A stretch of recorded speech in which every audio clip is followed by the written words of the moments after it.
Welcome to Verbal Preach Radio, where we give you a verbal image of life, and we are everyday people. Like to welcome you all to the show.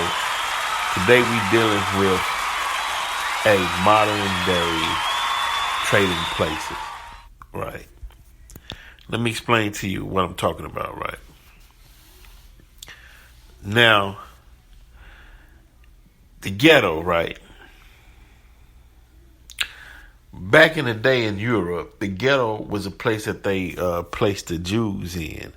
It was slums. They relegated them to a section of town to isolate them, and they treated them bad. They were impoverished, and they went through a lot in the ghetto. So, when black people wanted equal housing and was fighting for housing rights, they carved out sections of town where you involuntarily went. Some areas in town was not where black people said, you know what, hey, this is where I'd like to live. Some places were, no, this is where you're going to live because this is the only place that will allow you to live. You take this rundown part, and we'll take the nicer areas on the other side of town, right? Same thing in which they did with the Native Americans, right?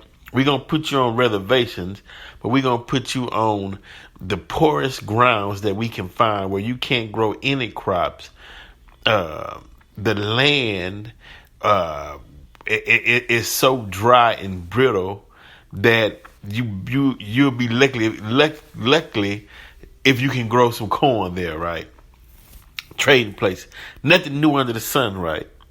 Now, formerly, I'm reading this now. This is from the dictionary, right? Formerly, in most European countries, a section of a city in which all Jews were required to live. A section predominantly inhabited by Jews. Any mode of living, working that results from stereotyping or biased treatment, right? So, they got the model from what the Germans was doing to the Jews. They got that model, and then they used it upon black people, the same model, right? See, that's why we're fighting. We got so much to fight for.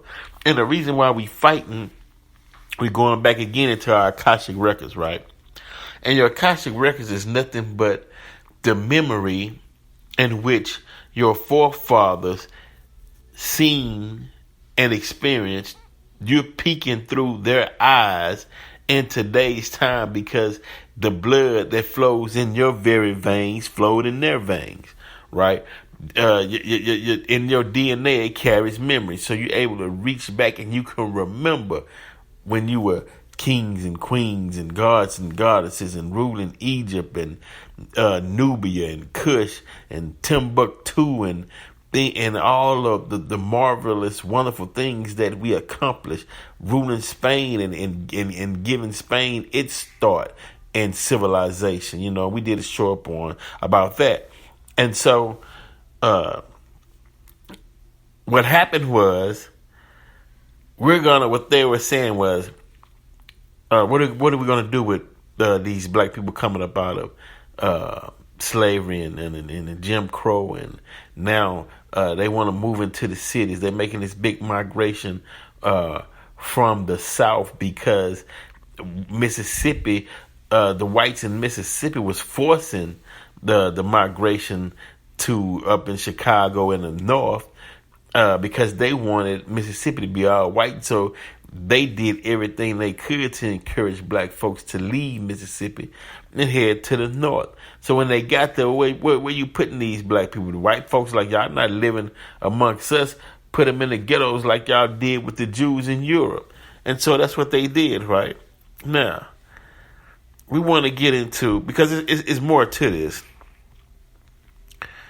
Definition of ghetto, right? A section of a city, especially a thickly populated slum area, inhabited predominantly by members of an ethnic or other minority groups, often as a result of social or economic restrictions, pressures, or hardships but often as a result of social and economic restrictions, meaning they're going to find ways to restrict you, but it's a mind game. This is chess you playing. This life in a capitalistic society, this life as a black person in America is chess. It's not checkers. We're going to get more into that later on the show. Now, here go the adjective, right, of the term ghetto. Pertaining to or characteristic of life in the ghetto or the people who live there, right? Because you slowly starting to see them adapt terminology to fit the culture of black people in America. Pertaining to or characteristic of life in the ghetto or the people who live there. Ghetto culture, right? Slang, often disparaging and offensive. Noting something that is considered to be unrefined, low class, cheap, or inferior. Her furniture is so ghetto, right? Now, these are people who scribe these things are shooting out terms in which they see black people or what they deem as ghetto culture, and so they write it as a code to their people, right? And so now all of a sudden, since blacks took the spots of the Jews now, and we're in ghettos, now it's slang now, right? Because it has to fit up to the modern times. So it's slang, often disparaging and offensive. Noting something that is considered to be unrefined, right? Uncultured, right? Unlearned, right? Because it purposely has to be done so. It's a spell. You have to fit the definition of the spell because they don't want to be wrong. So if they say, well, everybody lives here has to be unrefined, right? So they'll do everything they can so you can fit the definition, you know? Oh man, it's crazy. Low class, cheap or inferior, right? Now, low class, how did black folks become low class when we taught class, when we taught the Spaniards and we taught Europe, right? Now, role reversal, trading places. What they attempted to do was, you're going to play the role of the caveman and European, and we're going to play the role of high society Egypt. We're going to trade places. And that's what took place. So I just wanted to share that with you all. And we're not through, but it's something else that I want to share with you all too, right? And I'm going to read this, and then I'm going to let you hear it, because on this show, Verbal Pick Radio, it's not about one individual. It's about knowledge, right? It's about knowledge and sharing knowledge so you can be in the right frame of mind at the right time, in place, in space, within this universe, so you can use your mathematical skills so you can calculate and plot your destination into the future. Critical. As I stated, this is chess. Black people, you got to make chess move. Checkers off the table. That's old and it's antiquated. It's not gonna work. So what we do here on Verbal Pick Radio is we just helping you with the chess game, right? So y'all sit back, right? And y'all listen to this brother. Now, this brother is coming, he wrote a book called The Black Tax, The Cost of Being Black in America. And this is Shawn Rochester. Now, the reason I'm putting this on is because not so about the black tax, but it is about the black tax. But basically, he's putting up the numbers for reparations, right? He is putting up the numbers to prove why reparations is so important and why we need it. He's not a celebrity that's coming out throwing numbers out or saying this and that, or bagged by quote unquote the Illuminati or some of these record labels that bagging these artists to shoot them out there to create a narrative or create an agenda. He's giving you actual facts on the numbers. And that's all we're dealing with is strictly the numbers, right? So we're going to cue this thing up. Y'all sit back and ride with your boy. And I'm going to be right back here on Verbal Pig Radio. But check this brother out, though. Check him out. Because he really putting it down, you know. I'm impressed with your fellow his and commentary. One of the things that's easy to observe is that these are two things that seem to be in short supply in this day and age. I wanted to share a quote with you from Albert Einstein.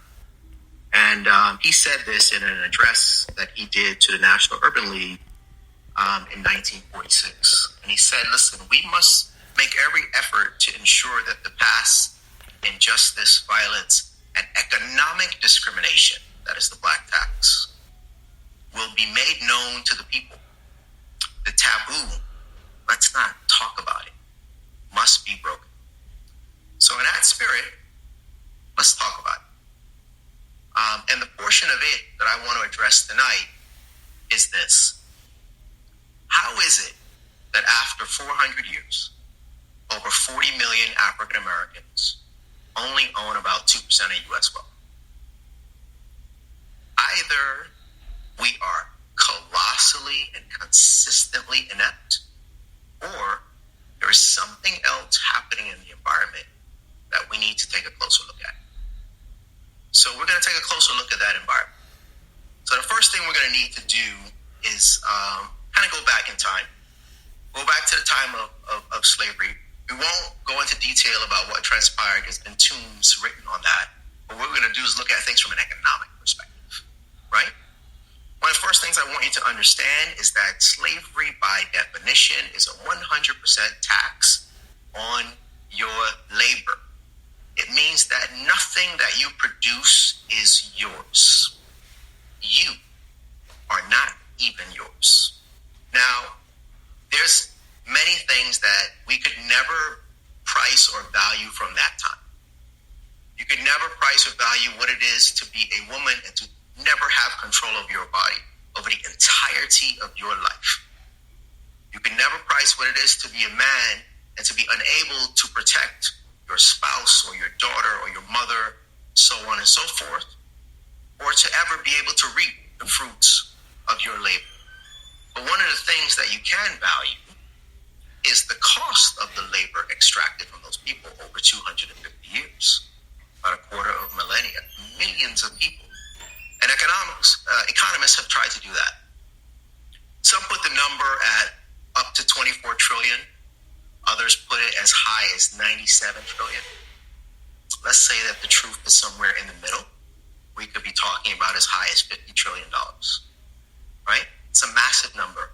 It's an extraordinary number. And even if you've never seen that number before, you take the time to digest it, that's not the only thing that we can price from that period. Because if we kind of fast forward to 1860, you've got 4 million people in bondage. They're the most liquid asset in the country. They represent 50% of all value in the South. And if you're old, there's a price. And if you're young, there's a price. And if you're able-bodied, there's a price. And if you're not, there's a price. And if you're male or female, there's a price. People were traded on open markets. So if you look at what is the value of those folks, it turns out that the value is so large that economists say you have to measure it in terms of GDP, national income, or net wealth. That's how large it is. So if you look at it from a net wealth standpoint, we're talking about 15.5 trillion. Now you say to yourself, Shawn, how you come up with 15.5 trillion? Right? So national wealth is roughly $85 trillion for the United States. Economists put the value of Black people held in bondage between 16 and 20% of national wealth. If you put it on an equivalent basis of what it would be today. So 16 to 20% is about 14 to 17 trillion dollars of today's equivalent. Take an average of those, you're at 15. If you measured it from a GDP standpoint, national income, they say it's between 1 and 2 years of national income, right? So if you looked at that, it's about 28.5 trillion. How do you come up with that number? Well, national income is about 19 trillion a year. So you're talking about between 19 and 38 trillion. You take an average between the two, you're at 28.5. So if you value it from a net income standpoint, you're close to 16. If you look at it from a net income standpoint, you're close to 29. If you look at it from a wealth standpoint, it's almost 16. If you took an average of those two things, which we do when we're making valuations, you're talking about $22 trillion in today's equivalent. The point here is that no matter how you look at this, you're talking about massive, hard to conceive numbers in size and scope. So let's talk a little bit about the economic implication of that, right? So if you look at the 45 million African Americans today, their net worth in total is about $1.5 trillion. About 1.5. So we just established that if you value those 4 million slaves in 1860 in today's equivalent, we're talking about 22 trillion. So what does that imply? 22 trillion. That 4 million slaves 152 years ago was worth 15 times more to the country than 45 million African Americans today. Those are the numbers and the fact pattern. So in terms of slavery, we could say up to $50 trillion. Now you can say, listen, I knew it was bad. I didn't know it was that bad. However, while it was a tragic period, it did come to an end, right? And it came to an end a long time ago. And there's been plenty of time since then to accumulate resources, right? So, you can't pin it all on that period. You can say, yeah, I hear what you're saying. Let's talk about that a little bit, right? Because what we have to remember is that people were emancipated. They left bondage with no capital, no resources. In 1870, African Americans owned about 0.17% of U.S. wealth. It's effectively nothing, right? Now, there was some talk about providing land, right? And a mule. That's the 40 acres and a mule. We all heard about that, right? That, of course, never happened. There is something that did happen that's called the Homestead Act. And we're going to kind of look at those two things real quick and kind of talk about the implication of it. So if you think about 40 acres and a mule, a great question to ask is, well, what would that be worth today? Right? Because you got 4 million people in bondage. You're talking about 40 acres and a mule. Quick math puts that at 160 million acres, right? It's really hard to conceive what that is. I once looked at some land with a group of friends, about 400 acres. 400 acres, you need to go up in a helicopter. 160 million, hard to conceive, right?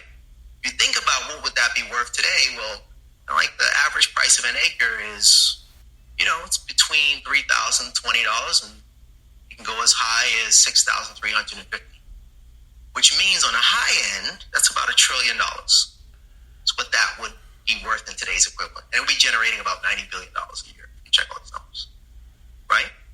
So substantial. On the one hand, it's substantial, right? On the other hand, it's only about 2% of what was actually extracted from those people and their forefathers. And not even 2% as startup resources was allowed to happen. But there is something that actually did happen, right? In 1862, Congress passed this law, the Homestead Act. And because of this law, they would proceed to distribute about 246 million acres to 1.5 million white families, right? So if you looked at that from the same kind of valuation methodology, you're talking about $1.6 trillion in total, or the equivalent of about $1 million a family on the high end.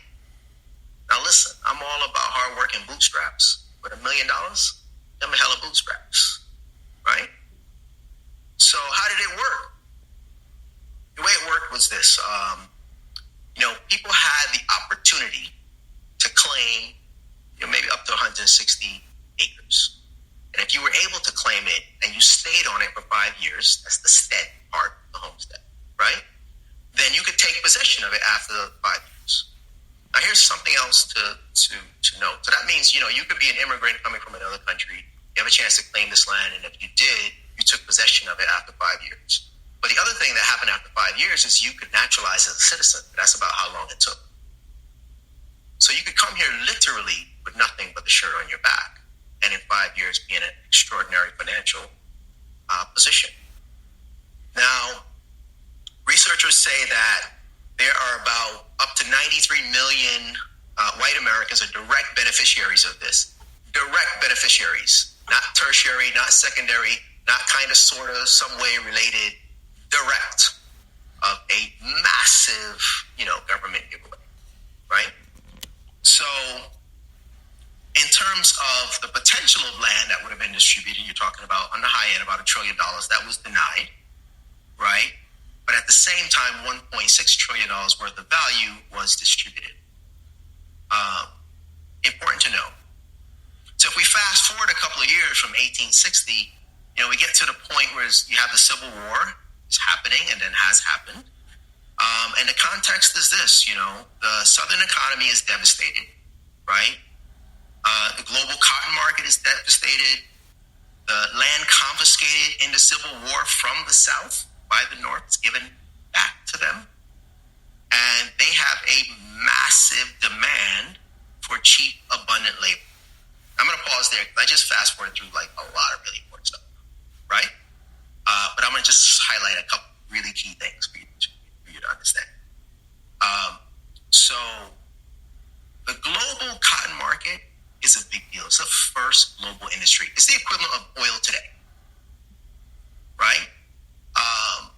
Slaves in the South, in bondage, people produced that cotton. That cotton represented 61% of exports from the U.S. And it was 80% of the global cotton market. You just can't beat free labor. There are about 20 million people around the world employed in that industry in some way or form. About 1 million of those lose their jobs with the Civil War and the emancipation of these people. It's a big deal. It affects India and Egypt and Russia and Japan and Europe, and all kinds of different places. And the world's crying out like, what is America going to do to put her newly freed people back to work? It's a huge issue. And the solution for that is this thing called Jim Crow.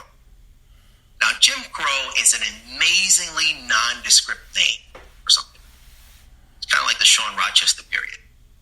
Dun, dun, dun. Right? So what is the Jim Crow period? Jim Crow is basically a system of laws and customs that are reinforced with an extraordinary level of violence to impose a 100% tax on a sharecropper's labor. I know what you're thinking. Shawn, you sound a little hyperbolic. 100% tax on these people's labor.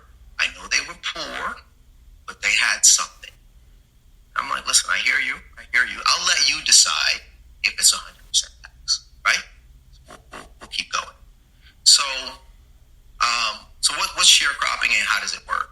Basically, those large, mega plantations were broken into smaller lots. Black families would then settle on those lots.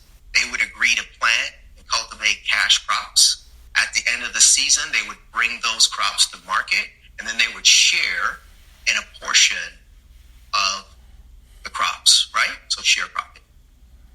Here's a challenge. It was an actual contract, the terms and conditions of which were set by the small white farmer. Something that's very important to remember is that these people have effectively no wealth, and that the crop does not come tomorrow. The crop comes at the end of the season or at the end of the year. And between now and then, that white farmer has got to provide you with the seeds and the tools and the fertilizer and your clothes and your food and your housing, everything for that entire year at rates as high as 70% per annum.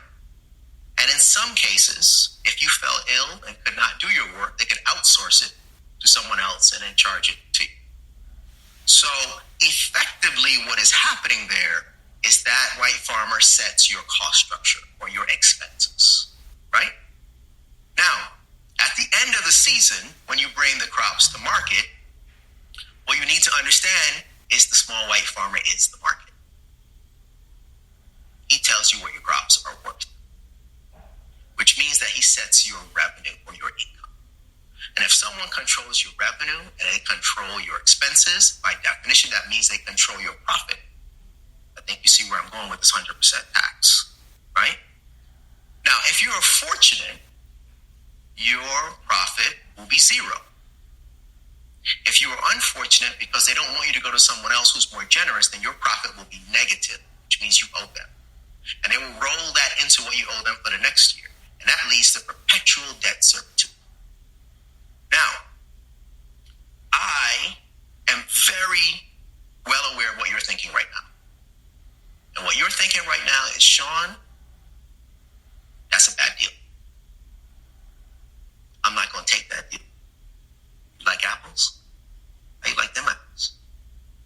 And I'm with you on that. It's a bad deal. But here's the problem if you don't take that deal. They got a law for that. And those laws say that if you cannot prove that you are a landowner, and you cannot prove that you are gainfully employed, you will be charged with a criminal offense and put in a state or county jail.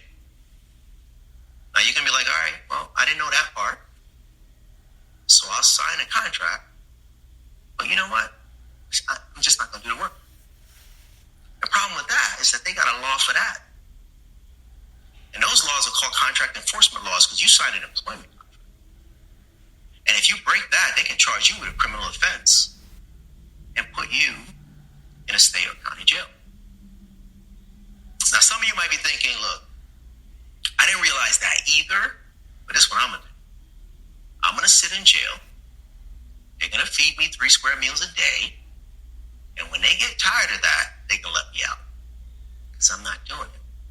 Because it's a bad deal. And they got something for that. And that's called convict leasing. Which means that they will lease you back to the very same small white farmer that you did not want to work for, or to a private corporation.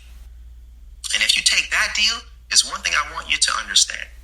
There is one aspect of convict leasing that you could argue is even worse than slavery, just this one, which is that while a slave owner will kill you and will beat you within an inch of your life, they would prefer to have you around for another 10 or 15 or 20 years to maximize their return on their investment. They have what's known as an interest in your residual value, right? Under convict leasing, there is no such interest. I care not about you 10 years from now. I care about you only for the terms which you're working for me. 6 months, 8 months, 18 months, 24 months. That is it. And under those conditions, you have mortality rates that are approaching 50%, which means you have a 1 in 2 chance of death associated with that. The other thing you have to realize is, as horrible as it sounds, it's incredibly profitable. You're a small white farmer, you can afford a whole slave. Slaves are expensive. You can rent one at a fraction of the cost. Treat them however you want it. It's incredibly lucrative. In 1914, the state of Alabama, 20% of their revenues were coming from convict leasing alone. And what's interesting about this is this isn't a bad 3 or 5 year period. This isn't a bad decade that we went through. This thing lasted for 75 years. And over the course of that time, 4,000 black people were lynched. This is that we know of, right? That's publicly executed by your fellow American. It is the equivalent of one black person being executed per week for 75 years.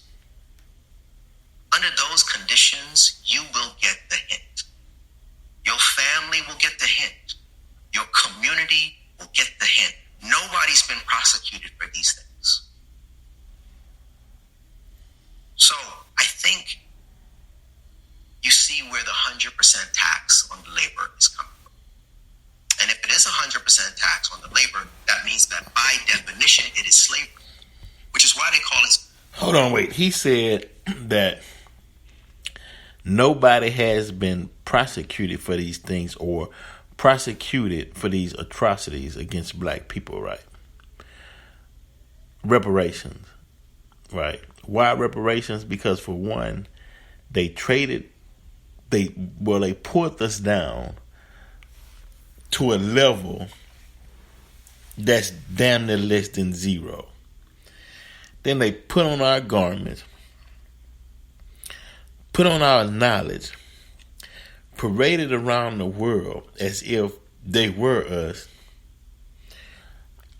had profit due to free labor for 400 years. And now that black people are waking up and saying, hey, we need to be compensated for what was due and what is owed to us, right? And we also asking for the slave master, the colonizer, to atone for what they did, right? Even though they're not going to atone.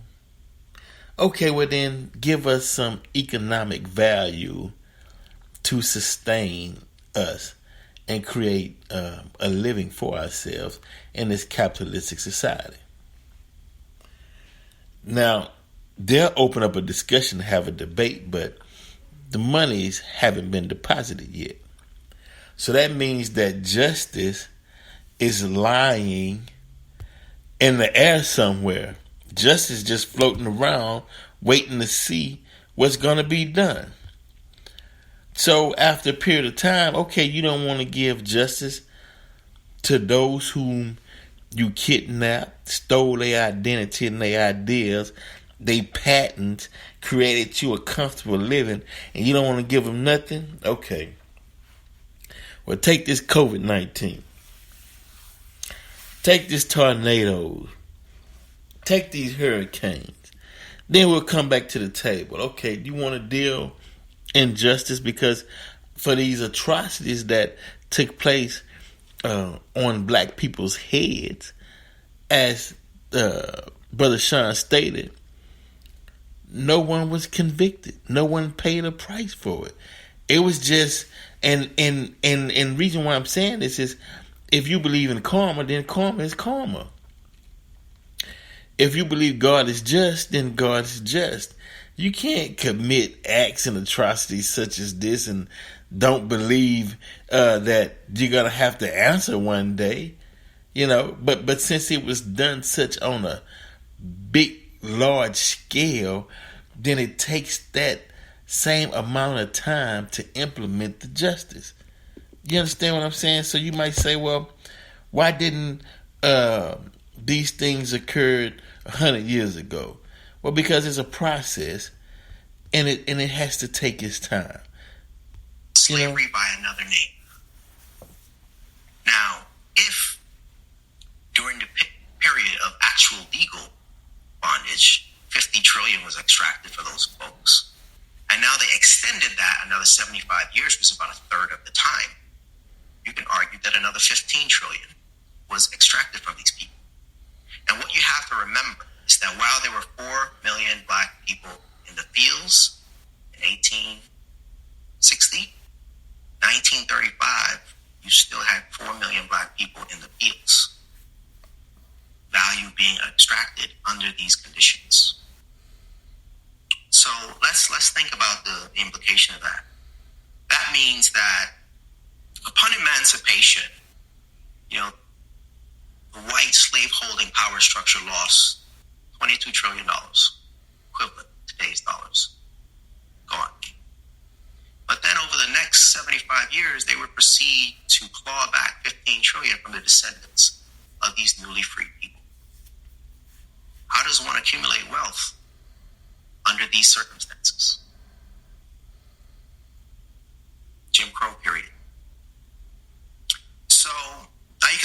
listen, wow, that was significant, and that's I didn't know that, right?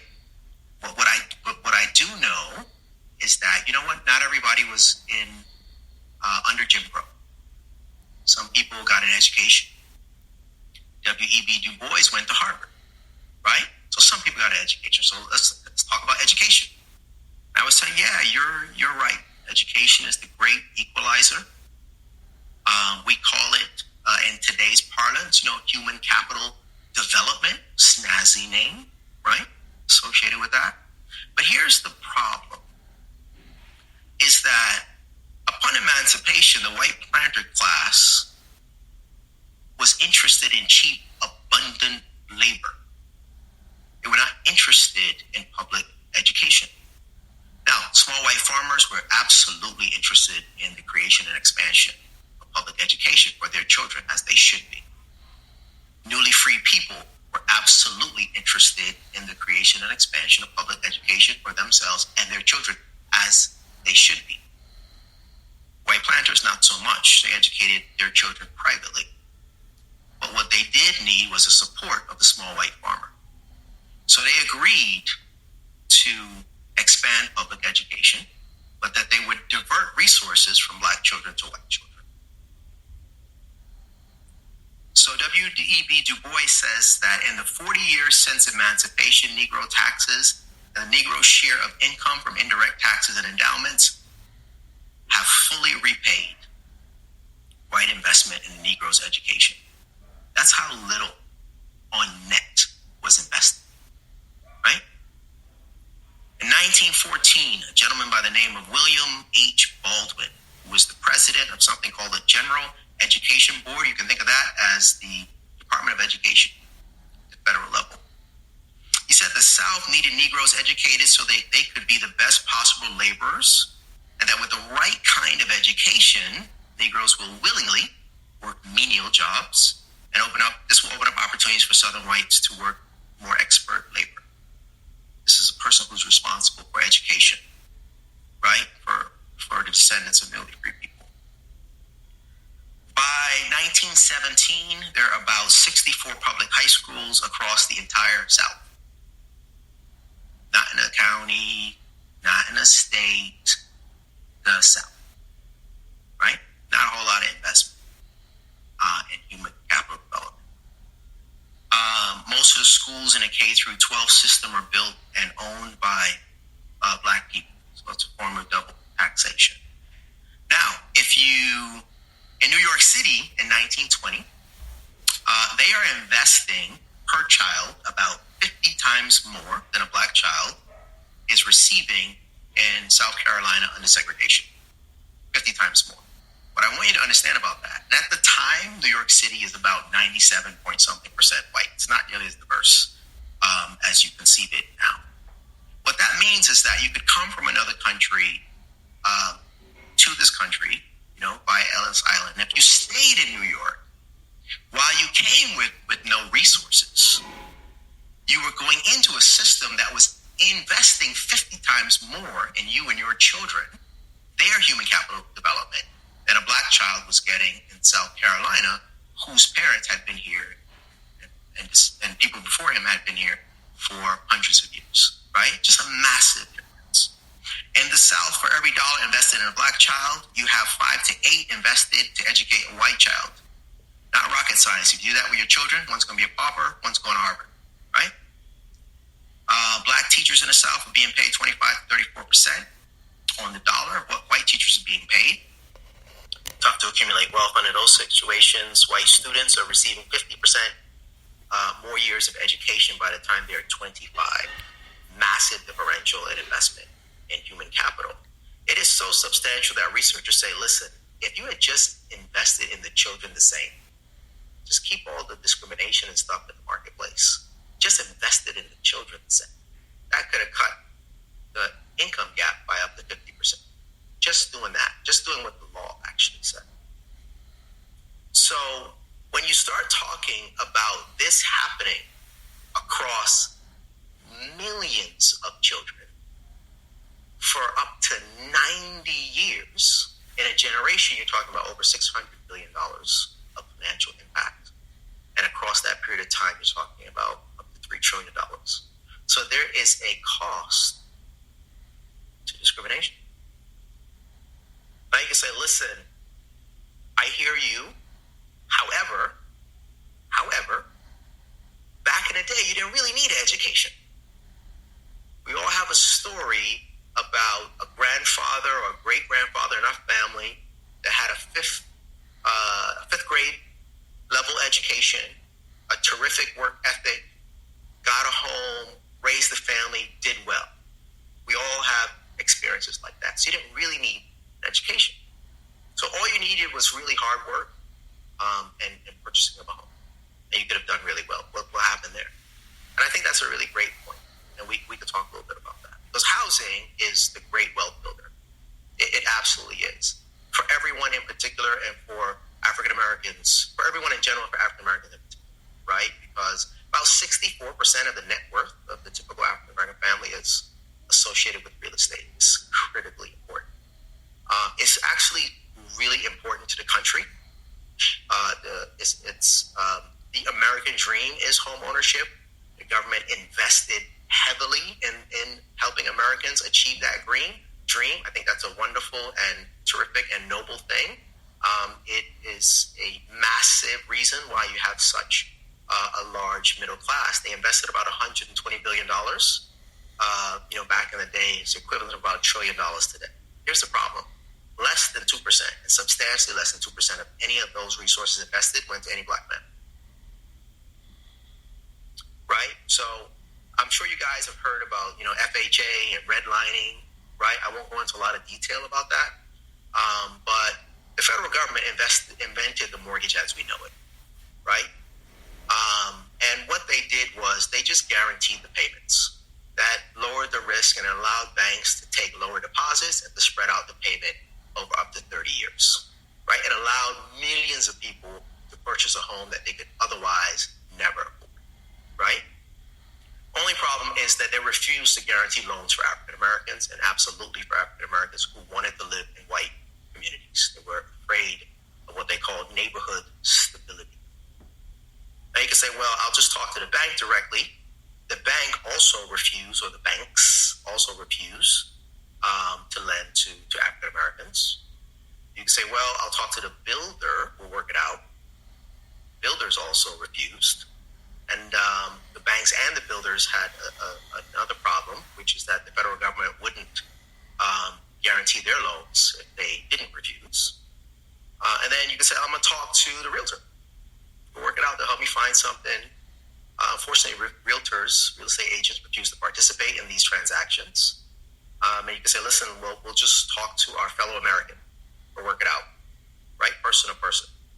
And unfortunately, residents signed covenants amongst themselves that said if you ever sell from this community, that you will sell to a person who is Caucasian or of European descent. So you've got a complete phalanx, right? Now you can say, look, that sounds super duper qualitative. I would say you're right. The data's in the book.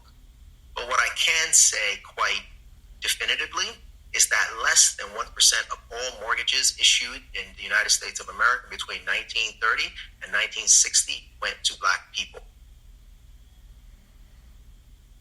There's no greater wealth builder. There's nothing more important than less than 1%.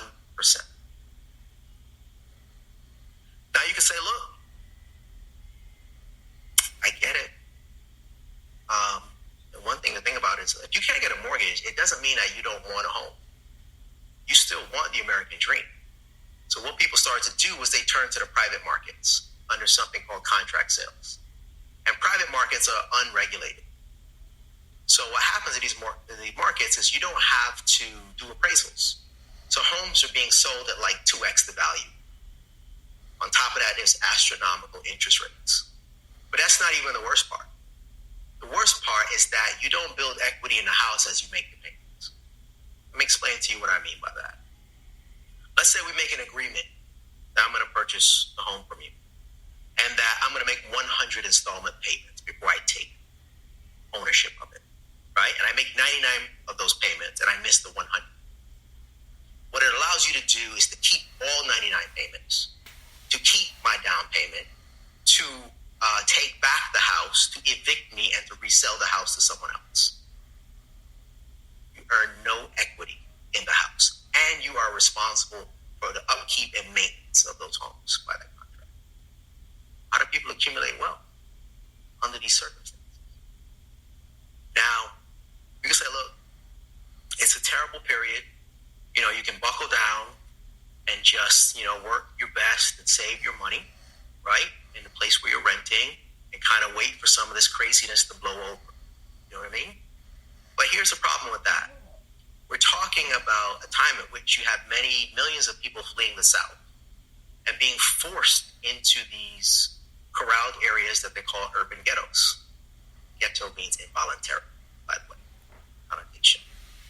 What happens when the demand for space is going up and the amount of space is not going up? The price of the space goes up, right? So it turns out that in those impoverished urban ghetto communities, the rent is more than 50% higher than outside of those communities. You can't even save money in there. How does one accumulate wealth under these circumstances? And if you say, look, just work hard, economists have looked at labor market discrimination, and some have put that number at $1.6 trillion. Those are $1983. If you look at today's equivalent, we're talking about over $4 trillion. So extremely difficult to earn and to retain income under these circumstances. So this helps to explain why, white Americans born between 1943 and 1951, my mother's born in 1946, would go on to accumulate 11 times more wealth than a black American born in that same period. A lot of people think that's strictly a matter of hard work. Just want to provide a little bit of context around that. Now, so when you talk about housing and labor market, you see the numbers are staggering. Now, I'm not going to have time to kind of go through the New Deal or the GI Bill, which is over $1 trillion injected into the economy. We won't have time to talk about the interstate highway investment, which is pushing over $6 billion in today's equivalent, right? And they ran many of these highways through black communities, by the way, thriving black communities. And I won't have enough time to talk about kind of post-civil rights till now. But all of that is covered in the book, which you will get. So where are we now? The black community has $1.5 trillion less in revenue than we otherwise should relative to our portion of the population. $1 trillion of that is associated with business income, $520 billion associated with personal income, right? We talked about the missing net worth. We talked about the 6 million jobs and 1.4 million businesses with employees that are missing. Get a sense of how it's been difficult to invest in those things. And we're trapped in this thing that I call like a 2% economic framework. Now, when I was doing research for the book, this number 2% kept coming up again and again and again and again. And it turned out that in areas really critical to wealth accumulation, we seem to be hovering around 2% representation. So less than 2% of corporate supply chain spend is spent on black enterprise. Less than 2% of government supply chain spend is spent on black enterprise. Less than 2% of African American spend, right? So we do a horrible job of spending money on our own businesses. And then when you think about really high growth, high paying occupations, whether it's in the tech sector or it's in Silicon Valley or it's, management at the in the financial industry, so on and so forth, our representation tends to be around 2%. Thinking about STEM careers, tends to be around 2% black doctors, 2% of black males, so on and so forth. It goes on. There's a couple pages I dedicate just to the occurrence of these things. In terms of our deposits in banks, we less than 2% is in black financial enterprises. Actually, if you look at the U.S. banking system, only $4 out of every $10,000 in the banking system is in a black bank. There's just simply not enough capital in those banks to provide the loans. So deposits in those banks to provide the capital for businesses. Less than 2% of SBA loans goes to black enterprise. It's actually a lot less than 2%. So all of this provides a really negative impact, depressive impact on job creation and business development in the black community. So you can get a real sense of how is it that after all this time, we're only at a point of accumulating about 2% of U.S. wealth, right? One thing that I want to talk about really quickly is what was lost. That's the cost to black people, right? But what was lost by the country from not taking advantage of fully integrating black talent and excellence into the economy? And I want to look at it from an innovation standpoint, right? So that period from 1870 to 1945 that we talked about, that Jim Crow period, that's also the heart of the Industrial Revolution. You have 2.5 million patents are created during that period of time. We're talking about telephones and light bulbs and semiconductors and airplanes and automobiles, transistors, the things that are fundamental for the growth of our economy right now, all created during that time. How many patents were created by African Americans during that time, black people? 726. Millions and millions and millions. What's the opportunity cost of that? So, reparations. This is important. Samuel Kortum from Yale University says that a constant flow of new patents, innovation, can generate a constant rate of economic growth. It's super critical to the growth and expansion of the economy. The Brookings Institute has talked about the impact of unequal access to education or capital development, depriving the innovation system of the number of people that otherwise might be making or commercializing important discoveries, right? It's a big deal.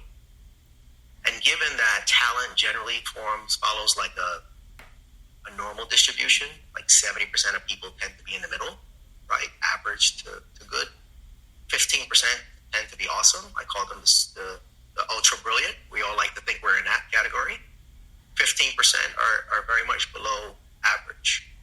So one of the things to think about is what was the size of that ultra brilliant population over the course of that time, right? In 1870, you're talking about 730,000 black people. 1900, you're talking about 1.3 million. 1930, you're talking about almost 1.8 million. In 1950, you're talking about 2.3 million. What were these folks doing in 1870? Sharecropping. What were these folks doing in 1900? Sharecropping. Very few got the education that we all talk about. What were these folks doing in 1930? You guys still have 4 million people in the fields during this time. 1950. 1948, only 1.6% of African Americans have a college degree. What is happening to this ultra brilliant talent? And if it had been put to use in the innovation system, what we would be looking at, and not using them, is called misallocation. We'd be looking at another 280,000 patents. Now that's directly proportional to economic growth and development, right? No innovation, no America as we know it. You're talking about over $2 trillion in national income that we don't have now, year over year. You're talking about over $9 trillion in net worth that we don't have now. Now, a researcher from Michigan State University did a really interesting study. She asked this, I thought was a profound question, which is, what would have happened to innovation if white Americans had experienced the level of trauma that black Americans experienced during that Jim Crow period? It's a really profound question. And her research says that 40% of the patents would have never been created. You don't do discoveries in trauma. You need time and space to focus on stuff, right? 40% of the patent, that's 1 million patents. Which of these things would be affected by that? Telephones and light bulbs and photocopiers, movies, transistors, and so on and so forth. What would be the economic impact in terms of revenue? You're talking about over $7 trillion of revenue for the country at risk, and over $30 trillion in net wealth, right? Having talented people involved in the innovation process is super critical. That's why all you guys are here. You're going to be working on that in some way, shape, or form, right? And we're all going to be the better for it. So, the point that I wanted to make there is that the costs are substantial. It's just not a matter of people not working hard, right? I want us to have some context. This isn't Hollywood where you parachute in, and if it were you would have had some kind of different outcome. That's not how it was designed to work. And there's not just costs to African Americans, which were massive and hard to conceive. There's also costs to the whole country for what was done and continues to be done. And I'll kind of, end with this quote, which was from, it was given at the United Nations by Emperor Haile Selassie in 1963. He said, the basis for racial discrimination has been economic. Bam, right there. Economics. Get your money up. This is chess. It's time to roll, I just wanted to give you guys a timeline specific by the numbers with the mathematics and science into it that can be proven, so we don't have to guesstimate. You got to bring scholars in to share the data and information. That way now you know what took place, and now we know what needs to be done. This is critical because we're organizing something, but yet at the same time we're building as well. Till next time, Verbal Peak Radio. We are